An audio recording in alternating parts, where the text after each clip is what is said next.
आणि योगेश, राज्यामध्ये नाशिकमध्ये पंतप्रधान पहिल्यांदा येत आहेत, त्यामुळे स्वाभाविक आहे युवा उत्साहित आहेत आणि सगळे राजकीय नेते सुद्धा उत्साहित आहेत. पण एकंदरीत या पंतप्रधानांच्या भेटीचं वैशिष्ट्य काय सांगता येईल?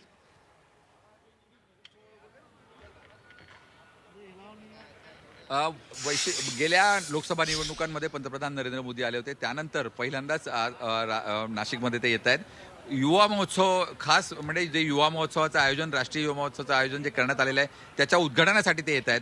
4 दिवस हा युवा महोत्सव चालणार आहे. आपण बघू शकतो समोरच्या बाजूला आपल्याला पूर्ण ही जी तयारी आहे युवा महोत्सवाची दिसते. 12 ते 16 जानेवारी म्हणजे 4 दिवस चाललेल्या युवा महोत्सवामध्ये वेगवेगळ्या कला युवक सादर करणार आहेत. संपूर्ण देशातून, वेगवेगळ्या राज्यातून, वेगवेगळ्या भाषेचे विद्यार्थी, जे तरुण युवक या ठिकाणी आलेले आहेत आणि हे संपूर्ण कला आपली या ठिकाणी सादर करणार आहेत. आपण बघू शकतो मल्लखांब या ठिकाणी लावण्यात आलेला आहे. जी काय भारतीय योग असेल किंवा वेगवेगळे जे खेळ असतील त्यांचा प्रचार सुद्धा या ठिकाणी करण्याचा प्रयत्न या ठिकाणी करण्यात येतोय. एकूण 16 एकरवर हे कलाग्राम जे आहे ते उभारण्यात आलं आहे युवकांसाठी. नाशिकच्या तपोवन परिसरामध्ये वेगवेगळ्या राहण्याची त्यांची सोय, वेगवेगळ्या कला सादर करणारे कलाकार आणि सगळ्या युवकांचं एक संमेलन, चर्चासत्र या ठिकाणी आयोजित करण्यात आले.